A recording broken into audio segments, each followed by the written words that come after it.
Krishna, thank you for joining the class.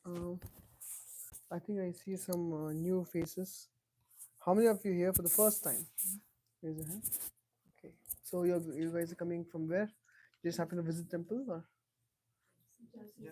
Jersey? Okay. Which university do you go to? Are you working? Students. Where do you study? LIU. Okay. The one behind the temple. Okay. Very nice. All of you? Fordham and you are? Long Island. You? Long Island. How would you? Pace. Okay. NJIT. You stay in Jersey City or Harrison? Jersey only. Okay. And this? Okay. From where? Mumbai. Okay. Wonderful. How about you, Prabhu? Okay. Very nice. Om Ajnanatimirandhasya Jnananjanashalakaya Chakshurunmilitam Yena Tasmai Shri Gurave Namaha Namo Vishnupadaya Krishna Presthaya Bhutale Srimate Bhaktivedanta Swamin Niti Namine Namaste Saraswate Devi Gauravani Pracharine Nirvishesha Shunyavadi Paschatya Deshatarine जय श्री कृष्ण चैतन्य प्रभु नित्यानंद श्री अद्वैत गदाधर श्रीवासादि गौर भक्तवृंद हरे Krishna Krishna Krishna Hare Hare Hare Ram Ram Ram Hare Hare.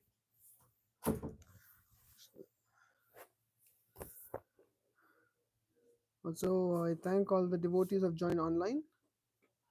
So now we will start from the sixth chapter. We're continuing the sixth chapter of the Bhagavad Gita. It's called as Dhyana Yoga.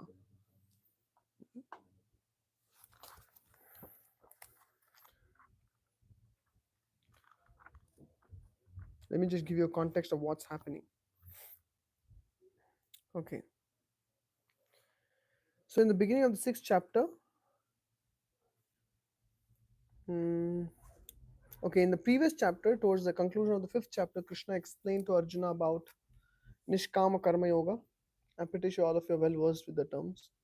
Anyone knows what Nishkama Karma Yoga is? You know what yoga is? Huh? No. What is yoga? Connection. Yoga means to connect with divine, Supreme Personality, Godhead.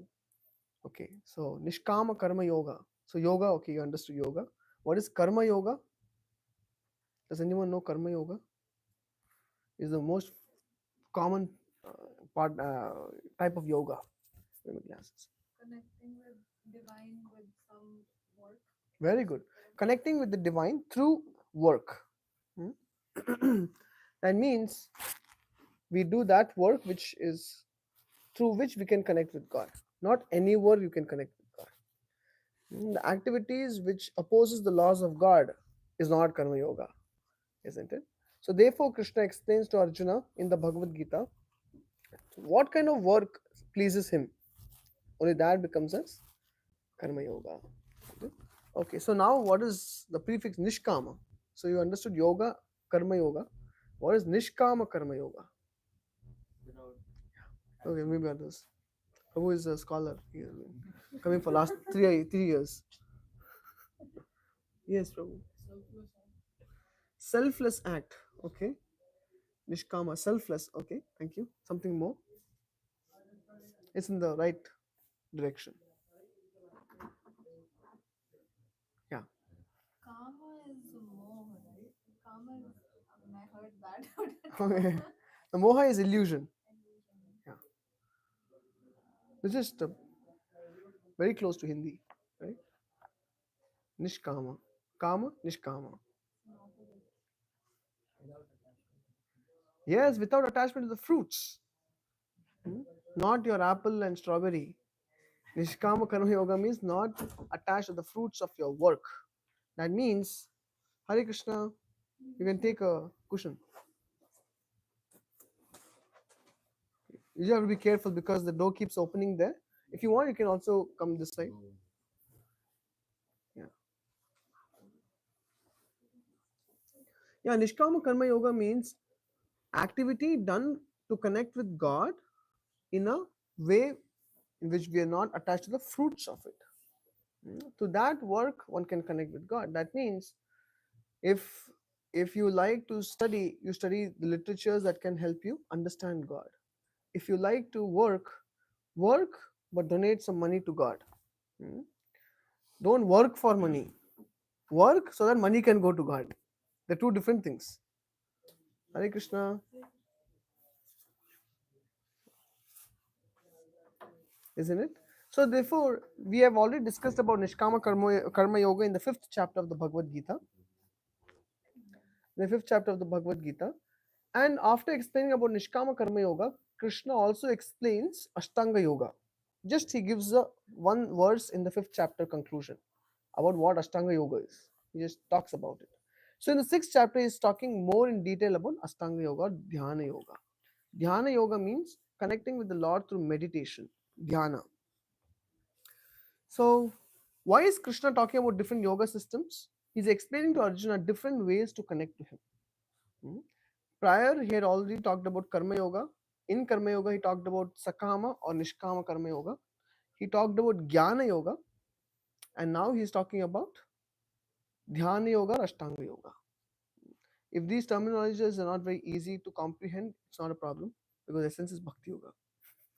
So anyway, we'll come to that. I will not come to that. Krishna himself will come to that at the conclusion of sixth chapter. Okay. So now you see in the fifth chapter, as I said, he talked about Nishkama Karma Yoga in detail and touched upon Ashtanga Yoga. So the sixth chapter, he is explaining more in detail about Ashtanga Yoga. So verses 1 to 9, he talks about how to make advancement in Ashtanga Yoga. So we'll just read the translation so that all of you get a context. Okay. Quickly you can read. Tak, tak, tak, one, one, one. Text 1. The Supreme Personality of Godhead said, "One who is unattached to the fruits of his work and who works as he is obligated is in the renounced order of life, and he is the true mystic, not he who lights no fire and performs no duty." Yeah. So first, Krishna is glorifying Nishkama Karma Yoga in the first two verses. Yeah. What is called renunciation, you should know to be the same as yoga or linking oneself with the Supreme. O son of Pandu, for one can never become a yogi unless he renounces the desire for sense gratification. For one who is a neophyte in the Eightfold Yoga system, work is said to be the means, and for one who is already elevated in yoga, cessation of all material activities is said to be the Yeah. means. That means when we start the yoga system, especially Ashtanga Yoga system, initially one has to work. But as one makes advancement in Ashtanga Yoga system, one can withdraw from any kind of material work. A person is said to be elevated in yoga when, having renounced all material desires, he neither acts for sense gratification nor engages in fruitive activities. Yeah. Fruitive. One must deliver himself with the help of his mind and not degrade himself. The mind is the friend of the conditioned soul and his enemy as well. How can the same mind be friend as well as an enemy? How many of you have such friends who are also your enemies? Anyone here? Yeah? Your friends are your enemies? Really? Wow. Surprised you're keeping such friends. Okay, not to. Really? So they may not be your friends, they are just in your working relationship. Yeah, okay. Working relationship, we call it. Okay. Be careful of such friends. Similarly, be careful of such a mind. So, when is the mind a friend? Control. Controlled mind is your best friend.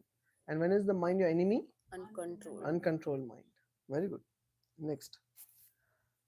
For him who has conquered the mind is the best of the best of friends. But for one who has failed to do so, his mind will remain the greatest enemy. Okay. For one who has conquered the mind, the supersoul is already reached, for he has attained tranquility. To such a man, happiness and distress, heat and cold, honor and dishonor are all the same. Yeah. So where is the super soul present? Anyone knows? Where is the super soul present? In the heart. So heart transplant means switching the super soul. Where is he present? Huh? Spirit. In the mind. Where is that mind? In the brain. Brain and mind are complete two different things. Man, where is it? किधर है? हाँ? इधर. Lungs में. Spirit. Super soul is in the region of the heart, but he is actually, when in Ayurveda you will study, there's something called as nadis or channels. There's like Sushumna nadi, there's Ida nadi, there are different nadis. So yeah, Pingala nadi. So like that, in a channel which is close to the region of the heart, super soul is present along with the soul. Soul and super soul are two different entities. Super soul is God Himself, and soul is us. So super soul is also directing the soul. I'll come to you.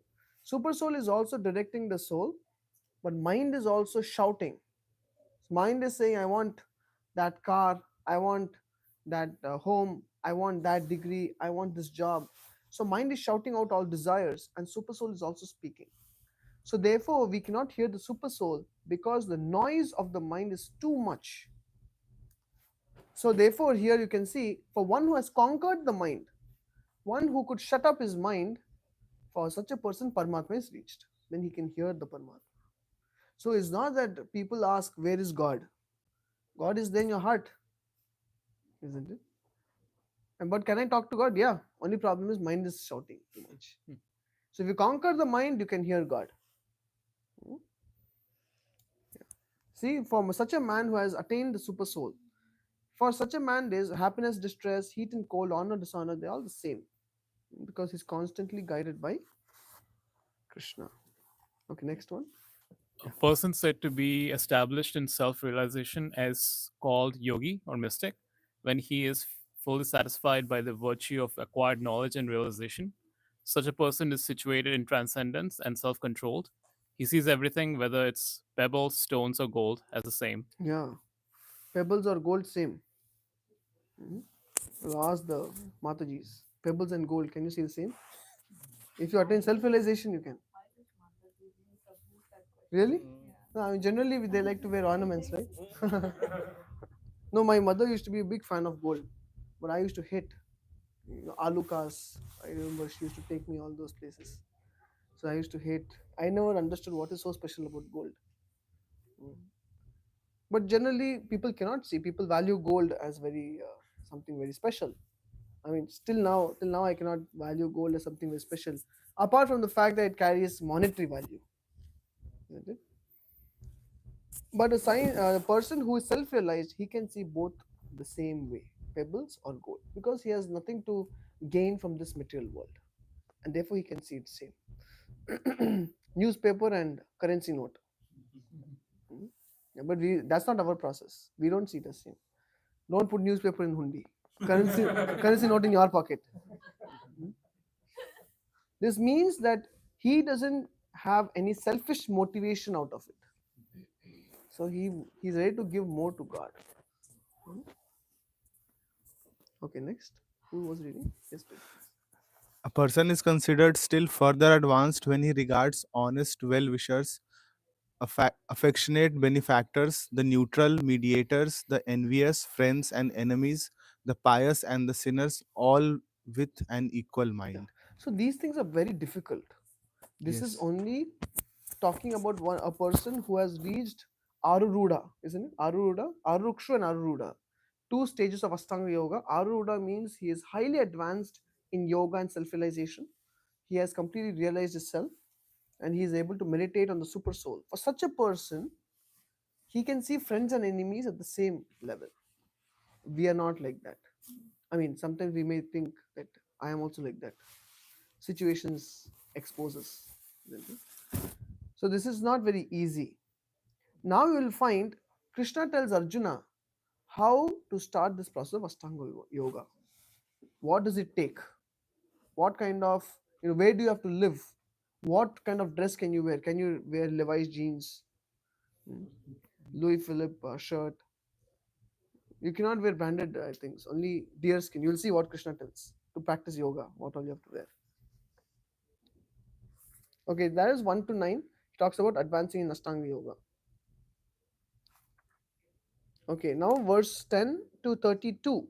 He talks about the stages of Ashtanga yoga practice. Okay, so we'll go through each one of them.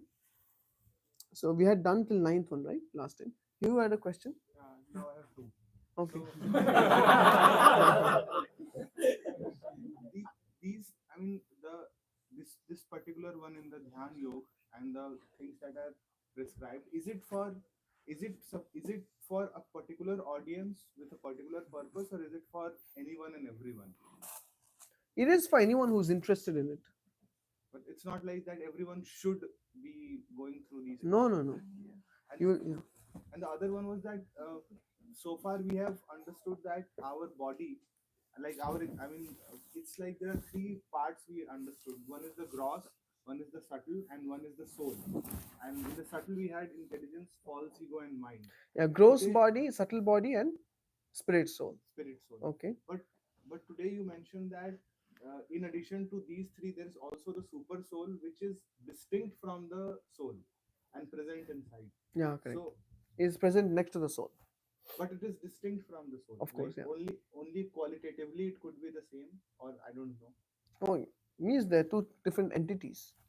So can you elaborate a bit on this, because this adds a new dimension to our existence, like new layer. Okay. Of I'll draw for you. Very easy. Okay. Oh, this is not connected. You can just get the USB-C to USB-C. Yeah. Something like this. Actually, the soul is the tenant in this body, and the body it has a subtle covering and a gross covering. But next to the soul, the super soul is present. But super soul is complete separate entity who is trying to direct the soul.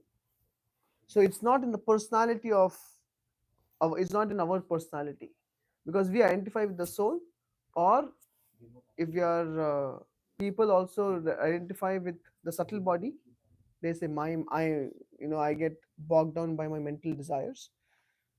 What are you trying to do? No, it won't work like this. You have to remove this.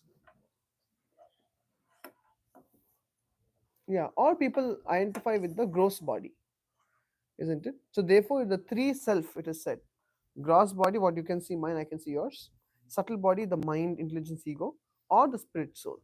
One who is highly advanced, he identifies truly that I am actually the spirit soul. But no one, you cannot identify I am the super soul. That's some another entity. But whether one is advanced or not, irrespective, is it that by birth everyone has all the four? All the four, I understand. And like, is it that everyone by default has the super soul as well? Yes, yes. Correct that. No, thank you. Sorry, technical difficulties. Okay. Do something. No? Okay. Yeah. So you have your gross body. Oh, actually, I just did yesterday. Right? Okay. So you see, this is your gross body. This is your subtle body. You can see, right?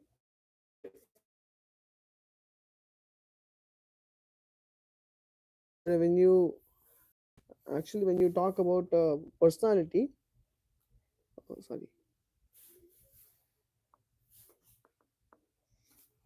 We talk about the personality. Yes. Okay, sorry.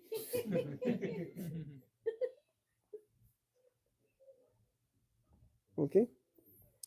So the whole point is here in the region of the heart. Here in the region of the heart, you have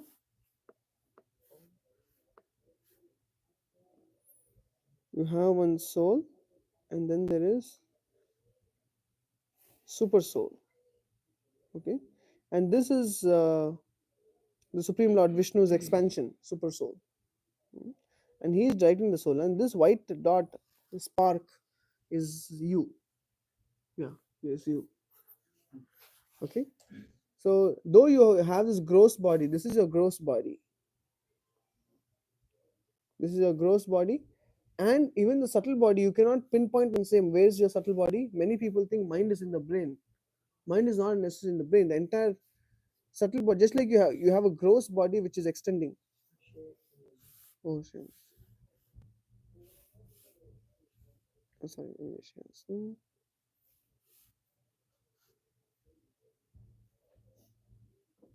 Okay. Okay.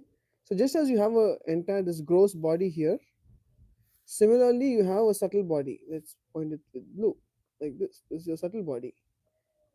It takes the same shape as the gross body, but it is subtler. So this constitutes the mind, intelligence and ego. It's not that mind is just here in the head, isn't it? No, my mind is troubling me. Mind is not here. It's in the subtle body. Subtle body is not concentrated to the head. You able to understand? It's just subtle to the gross body. It's subtle matter.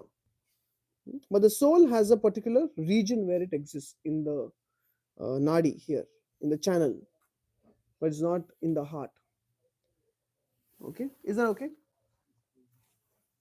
That's both of your questions. Okay. Um, okay, we'll do 10th verse. So 10 to 35, 32 verse, Krishna explains about the stages of Ashtanga yoga practice. So we will see how much practical it is for us. And yeah, actually Arjuna later on says that this is not practical for me. So we will go through it. Yogi yunjita satatam atmanam rahasi stitah एकाकी यत चित्तात्मा निराशीर परिग्रहः. Who's next reading? Who has the mic? A transcendentalist should always engage his body, mind, and self in a relationship with the Supreme. He should live alone in a secluded place and should always carefully control his mind. He should be free from desires and feelings of possessiveness. Yeah. How many of you find it a little difficult to follow this? You have to be your only relationship is with the Supreme. Live alone in a secluded place. Carefully control his mind. He should be free from desires and all feelings of possessiveness. Can you read the purport? Wait, in the purport.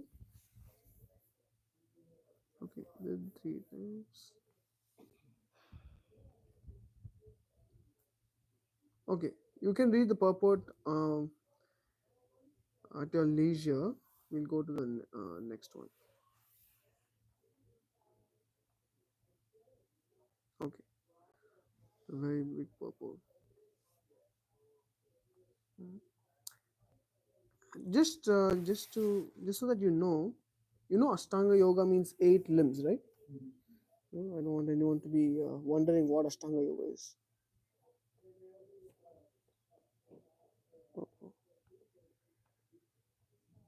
Ashtanga yoga. Okay, what is the first one?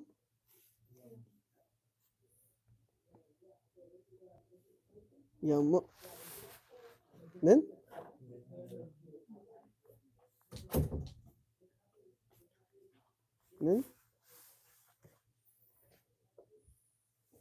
yes, asana. Google कर रहे क्या?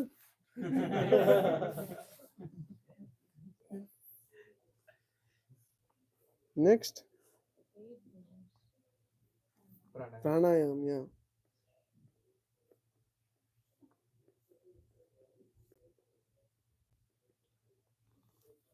pranayam. Then samadhi will come here. You're right, but this comes later on. Eh? Dharana comes here. Dhyana. So what is fifth one? Pratyahara. Yeah. Pratyahara means withdrawal of senses from sense objects. Pratyahara. Pratyahara. Okay. I'm not sure spelling is correct. Anyway, so this is Ashtanga Yoga. These are the 8 limbs of yoga practice in Ashtanga Yoga to become a yogi. Hmm? So what does yam mean? Anyone knows? Yama. Okay. Yama means don'ts. Hmm?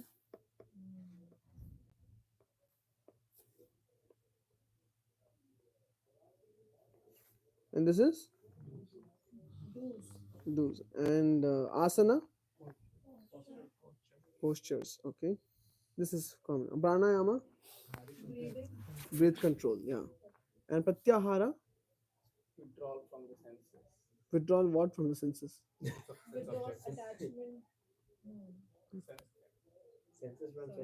Yeah, withdrawal of senses from sense object. Okay.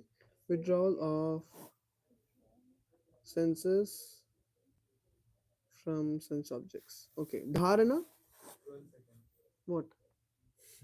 12 seconds of what? Of something. Only 12 seconds is dharana.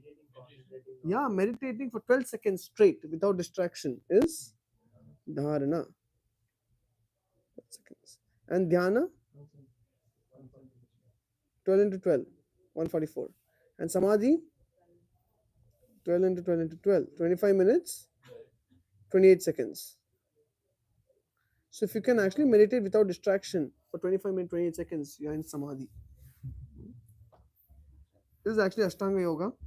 So if you have to come to this stage of meditation, you need the first 5 limbs to be practiced. So today when people try to do meditation without any kind of restriction, any kind of regulation of the senses, without any kind of self-restraint, all such meditation is simply bogus. Hmm? Krishna clearly explains in Ashtanga Yoga, before meditation comes, these 5 stages. First of all, we need to know what are the do's, what are the don'ts. What to eat, what not to eat. How much to eat, how much not to eat. When to eat, when not to eat. When to sleep, when not to sleep. How much to sleep, how much not to sleep. Hmm? So like this, everything has to be regulated. That's yam niyam. And then comes asana. Asana means you actually calm down the body. And then pranayama, with breath control, you calm down the mind, because breathing and mind, they are connected. So by different kinds of pranayam techniques, you calm down the mind. You have what is it called? Puraka, Rechaka, Kumbhaka. Anyone knows? Okay, basically in pranayam you try to make prana. There's prana, flow of prana. You know that there's 5 airs that control the body. Actually 10 airs, 5 are primary. One of such air is prana.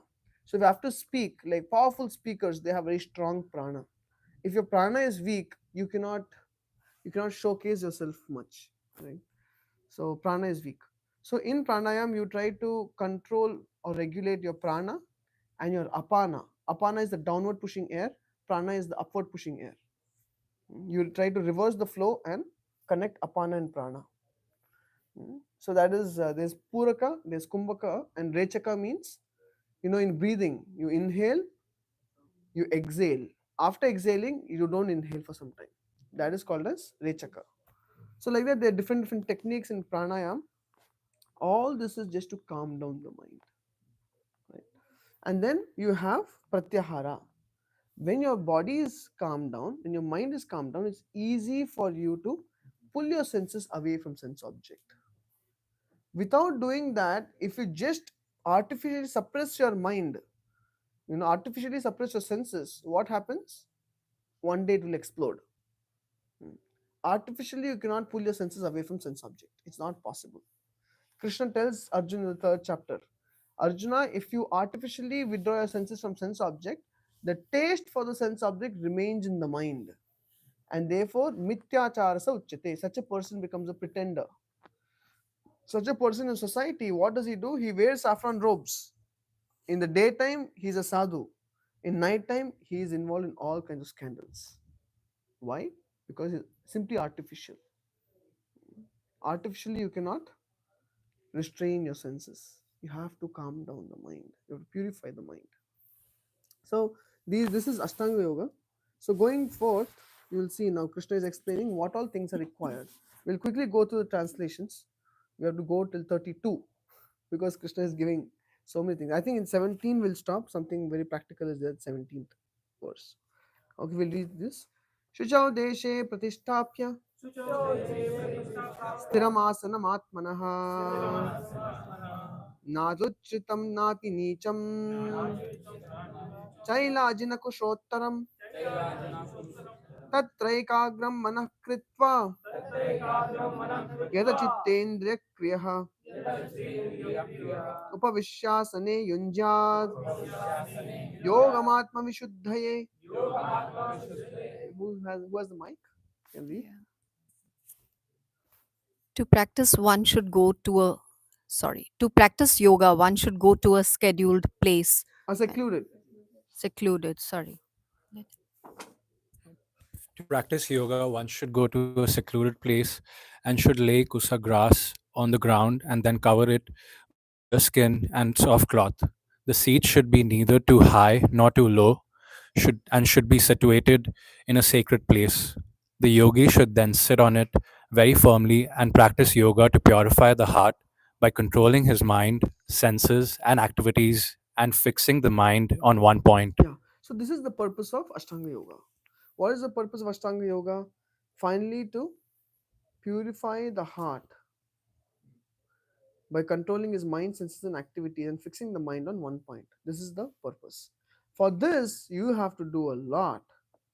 He's saying, first of all, you should go to a secluded place like a forest. Then you should lay a kusha grass. Anyone has seen kusha grass in your life? Anyone? Very few. We have seen normal grass. He's saying particularly kusha grass. Artificial grass. That also not real grass, isn't it? So Krishna is saying kusha grass. Kusha grass is a very sacred grass used in all kinds of rituals, and it's very pure.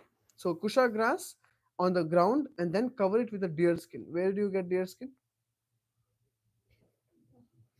You can get drama costume and deer drama costume. Where do you get the deer skin? Isn't it? So he's saying then you have to cover it with a deer skin and a soft cloth. And the seat should neither be too high nor too low. And should be situated in a sacred place. Definitely not New York City. Go back to India. The yogi should then sit on it very firmly and practice yoga. All this for the purpose of purification of heart. Yeah. See, sacred place refers to place of pilgrimage. Prabhupada is saying Prayag, Mathura, Vrindavan, Rishikesh, Haridwar, so many other places. Or where sacred rivers are there, like Yamuna, Ganges, all these. But this is not possible, especially for the Westerners, because they're here. And we are also like Westerners, right? Yeah. See, the so-called yoga societies in big cities may be successful in earning material benefit, but they're not at all suitable for actual practice of yoga. One who is not self-controlled and whose mind is not undisturbed cannot practice meditation. Yeah. So we'll come to this. Now, finally, Prabhupada says, then what kind of meditation can we do in Kali Yuga? We don't have kusha grass, we don't have deer skin, we don't have so many things what Krishna will further mention in the verses. And how to practice meditation? We'll come to that as the conclusion of the talk. As of now, we'll go ahead. Samam kaya shiro grivam धारयन् अचलं स्थिरः सम्प्रेक्ष्य नासिकाग्रं स्वं दिशश्चानवलोकयन् प्रशान्तात्मा विगतभीर् ब्रह्मचारी व्रते स्थितः मनः संयम्य मच्चित्तो युक्त आसीत मत्परः. Next.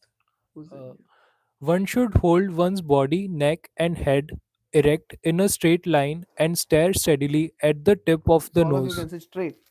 Yeah.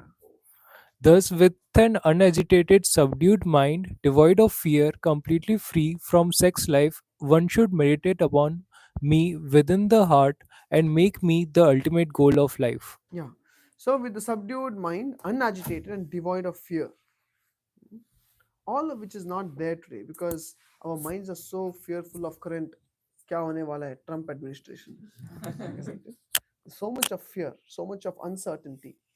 But a yogi who wants to practice this yoga, he cannot have his mind agitated, and therefore he doesn't even deal with the opposite sex. Completely free from sex life, brahmachari vrate stitaha. He's situated in a vow of brahmacharya, celibacy, so that his mind is free from all kinds of agitations, and therefore one meditates upon me within the heart. Okay, we'll go to the next one.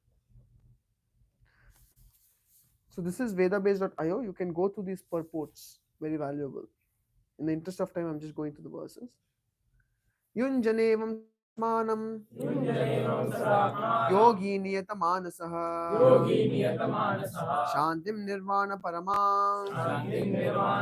मत्संस्थामधिगच्छति. Thus, practicing constant control of the body, mind, and activities, the mystic transcendentalist, his mind regulated, attains to the kingdom of God or the abode of Krishna by cessation of material existence. Yeah. So by constant such practice, he goes to spiritual world. न तश्नतस्तु योगोऽस्ति न च एकान्तम् अनश्नतः न चाति स्वप्नशीलस्य जाग्रतो नैव चार्जुन. There's no possibility of one's becoming a yogi, O Arjuna, if one eats too much or eats too little, sleeps too much or does not sleep enough. Exact. You have to measure your food and take. A yogi doesn't eat too much, nor does he eat too less. A yogi doesn't sleep too much, nor does he sleep too less. How many of you have a problem of eating too less here? Really? Amazing. How many of you have a problem of sleeping too less? Okay. You know, less means less than 4 hours, right?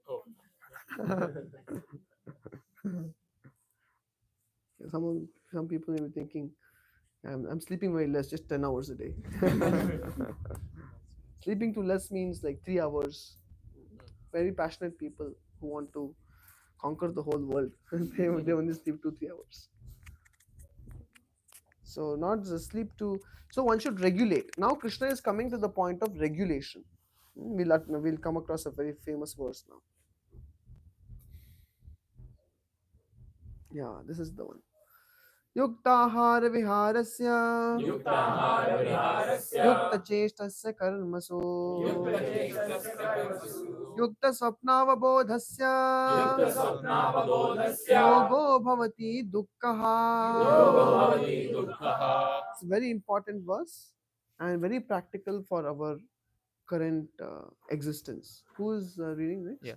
He who is regulated in his habits of eating, sleeping, recreation, and work can mitigate all material pains by practicing the yoga system. Yeah.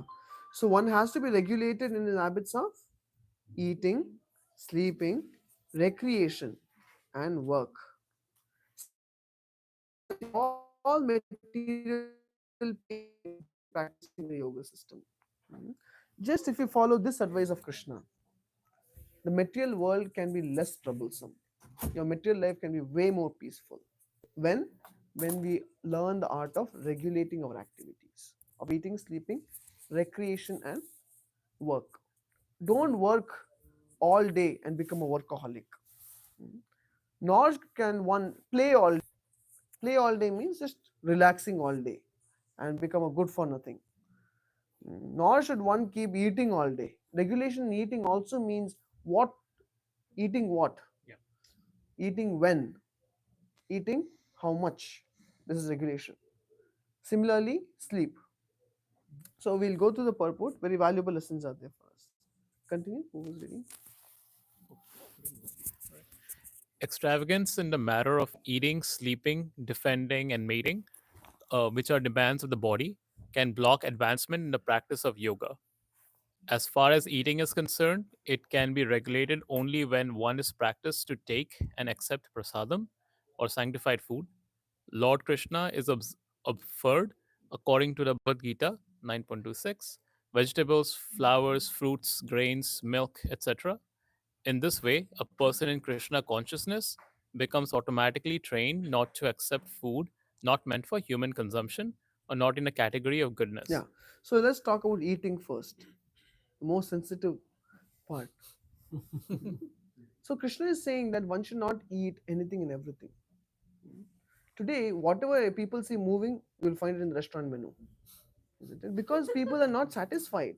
People not satisfied with what we are getting to eat, they feel that there's something more. Isn't it? Actually, in the 12th canto of Srimad Bhagavatam, it is mentioned. I heard it is already in practice.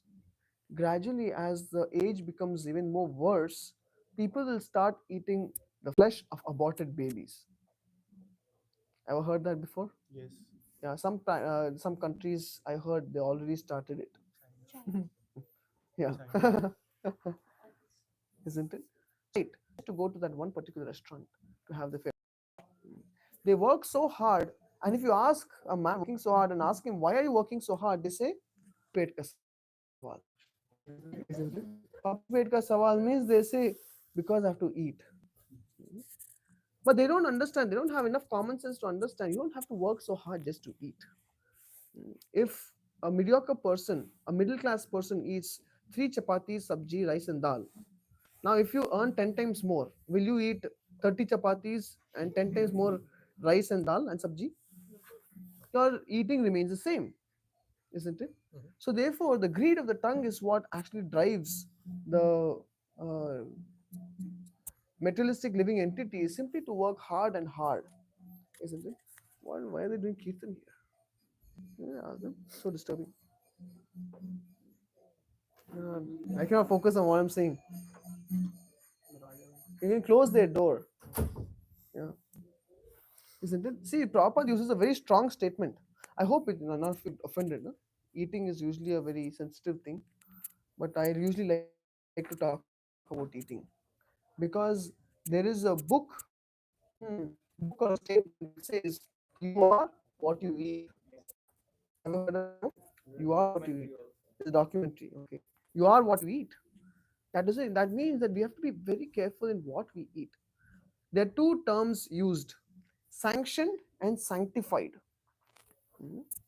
That means what is sanctified food stuff? Blessed. Huh? Blessed. Blessed. Sanctified means clean food stuff. Sattvic ahar. You have heard of sattvic ahar? They think sattvic ahar is for old people and rishi munis. We can eat whatever we. Sattvic ahar is that which is nourishing to the body. If you go to the Bhagavad Gita, which 17th chapter? 17th chapter, if I'm not wrong, Krishna talks about food stuff in the notes. He talks about how the mode of ignorance food refers to dead carcasses or that which stimulates sex desire, or actually we can just go through it. Can you just find out where is it, which verse is this? Eating in the mode of ignorance. Yeah. So it's very important. This is how this is Uchishtam apicha medhyam. Uchishtam apicha medhyam. Bhojanam tamasapriyam. Very nice. Okay. Here you see gata rasam means tasteless food. Puti, bad smelling. People eat bad smelling. Paryushitam, decomposed. Uchishtam, remnants of food eaten by others. People generally have, no? Love means we eat each other's food. It's not very clean, hygienic thing to do. Amedhyam, untouchable. That means like dead carcasses. Such bhojanam, eating is tamasapriyam, dear to one in mode of ignorance. Okay. See, food prepared more than 3 hours before being eaten. Yes, after 3 hours, it becomes tamasic. Food that is tasteless, decomposed, and putrid. Food consisting of remnants and untouchable things is dear to those in the mode of darkness. That means if our eating habit is in mode of ignorance, it promotes mode of ignorance. So, in the 14th and 17th chapter of Gita, Krishna says, what is the danger of mode of ignorance? Ignorance is characterized by pramad, alasya, and nidra. That means if our mode of ignorance increases, we will feel more sleepy and lethargic, nidra, pramad, madness due to intoxication, and alasya, again, laziness. If these experiencing these characteristics, it's probably because our lifestyle, substance of it is in mode of ignorance, tamasa. And such, see, ignorance is because of the mode of ignorance. See, Prabhupada says the purpose of food is to increase duration of life, purify the mind, and aid bodily strength. That is the purpose of food. In the past, great authorities selected those foods that best aid health and increase life's duration, like milk products, sugar, rice, wheat, fruits, vegetables. These foods are very dear to those in the mode of goodness. Some other foods, such as baked corn and molasses, while not very palatable in themselves, can be made pleasant when mixed with milk or other foods. All mode of goodness. Yeah, they are quite all these foods are pure by nature, which are distinct from untouchable things like meat and liquor. See, fatty foods are also in mode of goodness, but they have no connection with animal fat. Animal fat is available in the form of milk, which is most wonderful of all foods. See, what makes milk in the cow? The blood transforms into milk, isn't it? Srila Prabhupada says, yes, you want to drink blood of cow, drink in the form of milk. Be satisfied. You don't have to slit the throat of a cow and drink its blood, isn't it? Milk is in mode of goodness, blood is in mode of ignorance.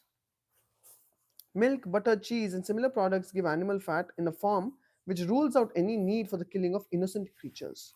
It is only through brute mentality that this killing is going on. See, slaughter is the way of subhumans. Protein is amply available through split peas, dal, whole wheat, etc. Yeah. Where is our Sachin Prabhu? He is Sachin. What is his name? Full name? Deluka. Dekwal. Or Sachin Dekwal is a boxer. He has represented India and won many titles. He was sitting right here next to Rohit. So he is a vegan boxer.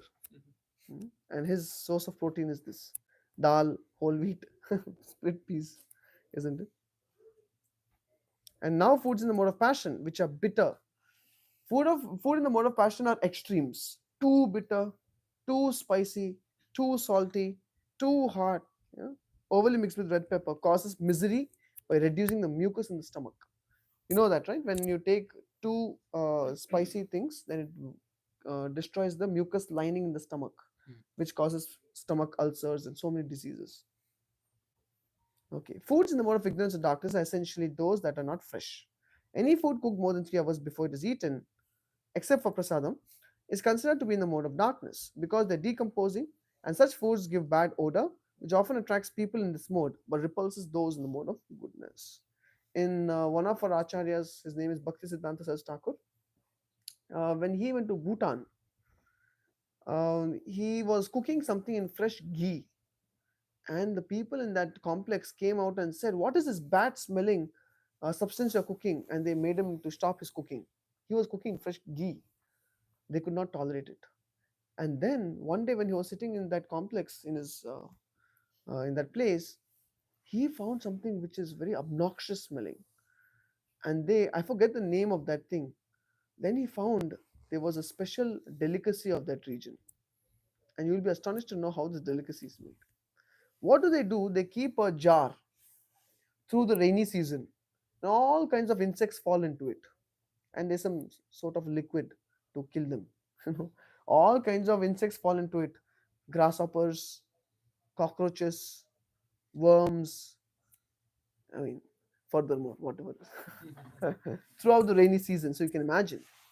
And then what do? They close the lid and keep it for further moments. So all of them rot inside. And on special festive days, they open that delicacy and have it like pickle. I forget the name of that thing. And he was shocked. Bhaktisiddhanta Thakur said, these fellows cannot tolerate the smell of ghee, and this is what they're eating. And he could not breathe because of that smell. But you see, ignorance and ignorance match. They don't understand. For them, ghee is obnoxious. For us, this is obnoxious, isn't it? Yeah. Yeah.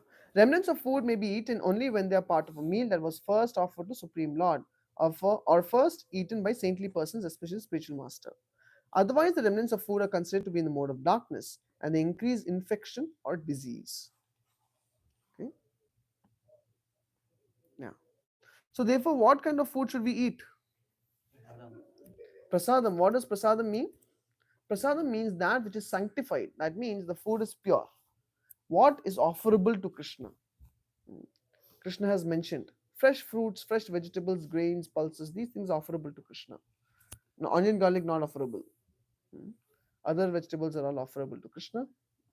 So that you cook fresh and hot, offer it to Krishna, and that you take. So when you cook using sattvic ingredients, it's called as sanctified, and sanctioned means it is, or that is called as sanctioned, and sanctified means that when you offer to Krishna, Krishna takes away all the karma in that food.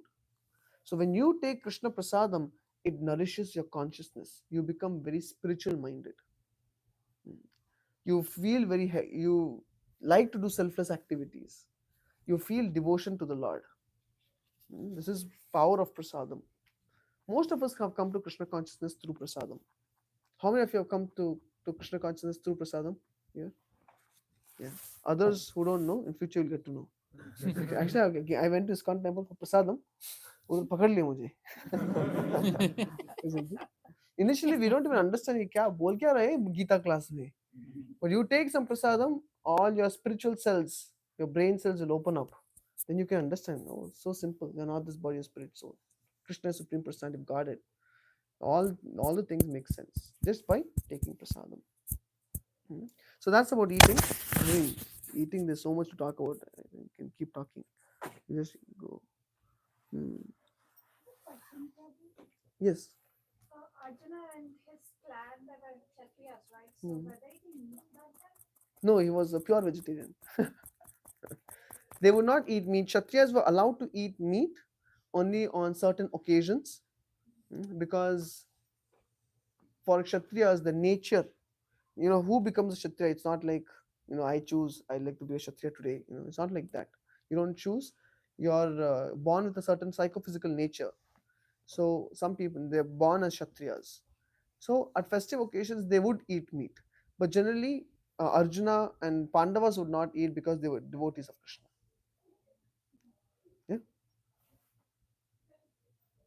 Okay. So we discussed about what is to be eaten and how much to eat. See, nowadays people eat whenever, isn't it? I can even remember myself almost throughout the day I would be eating something, munching on something. Especially on holidays when I was going to school, you start with breakfast. After breakfast, some biscuits. After biscuits, some chips. After that, some soda. After that, lunch. After lunch, some chocolates. It never stops till dinner, isn't it? So this is very very bad for health because when you keep adding to the fire you have to allow the fire to grow. Like once they did a homa in the temple hall, they were putting rice grains, and when people go in a circle, everyone throws the rice grains. They threw so much that the fire got doused. You don't have to throw so much. You have to keep maintaining the fire. So therefore, you have to eat at certain times of the day daily. If you eat, for example, if you have your schedule as 9 a.m., 2 p.m., and 6 p.m., daily you have to eat at the same time. Then your fire of digestion becomes very strong because your body expects at that time. But you change the timing today 9 a.m., tomorrow 12 p.m., and day after tomorrow full fasting, and after that whole day eating. So then it confuses the body, isn't it?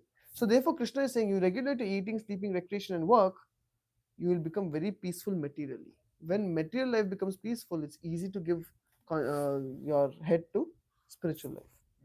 Okay, let's see what he says about sleeping. Yeah, can you read? As far as sleeping, who's reading next? As far as sleeping is concerned, a Krishna conscious person is always alert in the discharge of his duties in Krishna consciousness and therefore any unnecessary time spent sleeping is considered a great loss. Avyartha Kalatvam. Kalitavam. A Krishna conscious person cannot bear to pass a minute of his life without being engaged in service of the Lord. Therefore, his sleeping is kept to a minimum.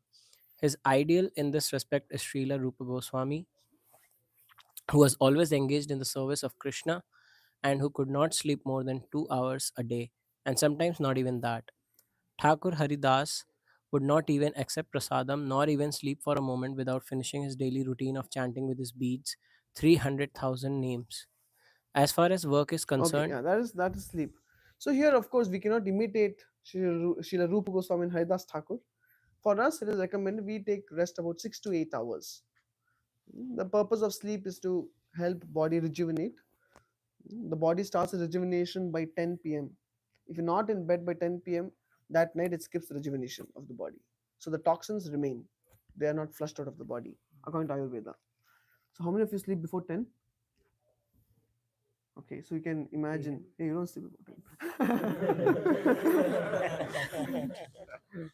Sometimes. Isn't it? That means you can imagine how much toxin is being accumulated in the body, and they come out as diseases. So, for sleep, according to Ayurveda, the best time to sleep is from 9 p.m. to 3 a.m. because every hour between 9 to 12 at night is equivalent to 2 hours of sleep. That means between 9 to 12 you're sleeping 6 hours. 1 to 3 you're sleeping 1 hour each. So 9 hours of sleep you're getting if you sleep between 9 to 3. Of course, you need a good association to start such a make such a radical change. Not easy, but that's what Ayurveda says. And some people, they have night shift. Sometimes they stay up all night and sleep in the day. Daytime sleep is the worst. It is not. I think you also would have experienced when you sleep in the day, you're not satisfied with sleep, and some many a times we wake up with headache and a lot of heat in the body. It's very bad for health. Daytime sleep. So that sleep also, like one boy in IIT, he slept on Friday, got up on Sunday. He missed out Saturday. So we should not sleep like that. Relationship is one aspect of life. Career is one aspect of life. It's not complete life. Mm. Your academics is one aspect of life. Spirituality is a major aspect of your life. Like that, you have different pies of life. So we have to invest energy in all different pies of life equally. Then a person can be happy. He can be satisfied. So leisure also, recreation doesn't mean we do anything that's harmful for the body. Drinking, smoking, drugs, this is not leisure. This is not recreation. This is simply harmful for the body. What is recreation? You can do yoga, the asanas. Asanas, that is a good recreation for the body. Or you can come together, clean the temple. Good recreation for the body. Or usually even sports is okay. Is okay. So these things are fine. This is good recreation. But today's people's recreation is Instagram. Let's keep checking the reels. Free time, 1 hour gone. Checking reels of Instagram. That's not recreation. So if we don't regulate, if we don't even know what recreation means, and we become unregulated, then what happens? Even after the recreation, the purpose of recreation is that we get some freshness of mind. You become refreshed. But after you scroll your Instagram, you just become tired because you've been seeing the screen for 1 hour straight, isn't it? So these are some tips Krishna gives of how a yogi, he balances his different aspects of life, and through regulation he attains satisfaction in material life, right? So yukta ahara viharasya yukta cheshtasya karmasu yukta swapna avabodhasya yogo bhavati dukkha. In this way he can mitigate the miseries of material life just by regulation in material activities.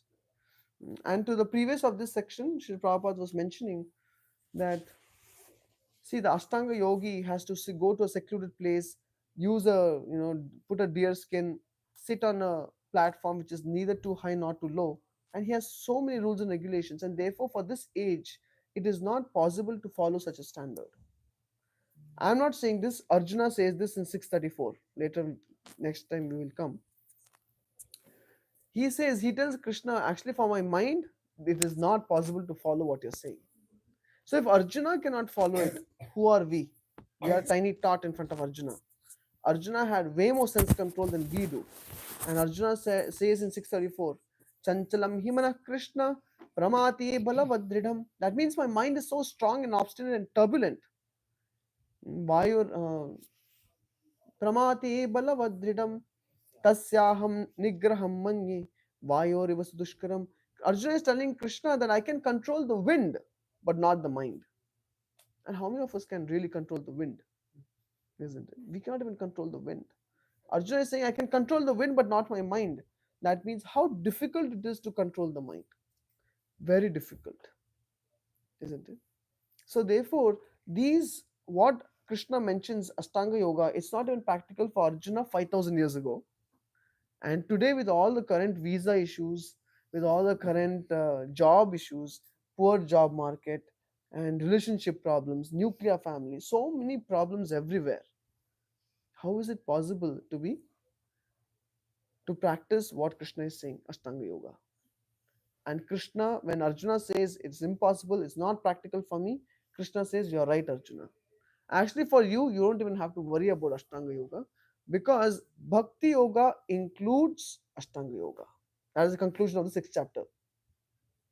If we chant Hare Krishna, we render seva to Krishna by coming to the temple, we hear from the Bhagavad Gita, we glorify Krishna, come together and discuss about Krishna, it includes all the benefits gained by practice of Ashtanga Yoga. Because in Bhakti also we have Yam Niyam. We were talking about eating and sleeping. That's all in Bhakti Yoga also we do it. We have Yam Niyam. We have asanas means of course when we chant we sit straight. That's our asana. Pranayam we also breathe. We also breathe while chanting. Isn't it? And Pratyahara we have a very strict sense control. We don't see anything adultery. Our eyes are loyal to Krishna. Our senses are loyal to Krishna Seva. Our hands don't do anything wrong. Our eyes don't see anything wrong. Our ears don't hear anything wrong. Our nose doesn't smell anything wrong. Everything to connect, everything in connection with Krishna. So there is Pratyahara automatically. And because we do all this every day, we can chant Hare Krishna in meditation, not just for 12 seconds. We chant for hours together. 30 minutes, 1 hour, 2 hours daily we chant Hare Krishna. And therefore our minds are way more controlled, our lives are way more disciplined than any of the yogis. Now the famous highlighted yogi in the Mahakumbh Mela, Ayaitan Baba. Isn't it? You have seen him? Ayaitan Baba. He talks good philosophy and has a cigarette in his hand. That means how much ever he may speak, he is just like an armchair speculator because his senses are not controlled. Isn't it? And therefore, when we practice Krishna consciousness, our senses are way more controlled, way more disciplined, and we have all the habits, good habits. It comes automatically by practice Krishna consciousness. So therefore, what is most important for us? What is the actual path of yoga practical today in this age of Kali Yuga? All such disturbances going all around is the chanting of Hare Krishna Mahamantra. This is the Param Dhyanam. There's no better meditation, there's no better mantra to be chanted in Kali Yuga, and these are not my words. Kali Santana Upanishad and all the scriptures enunciate the same thing. In Kali Santana Upanishad, it said Hare Krishna, Krishna Krishna, Hare Hare, Hare Ram, Ram Ram, Hare Hare. Iti Shodashikam Nam Kali Kalmashanashnam Nata Paratarapayah Sarva Vedeshu Drishyate. The injunction of all the Vedas is to chant this mantra and it will remove all the ill effects of Kali Yuga. Iti Shodashikam Nam Kali Kalmashan Nashanam Natara Paratarapayah. Nata Paratarapayah means apart from this there is no other solution to the problems of Kali Yuga. It's only the chanting of this Hare Krishna Mahamantra. So what we'll do as a practical exercise is we will chant for 5 minutes. Okay? You have the beats? He'll give you beats. We can chant for 5 minutes.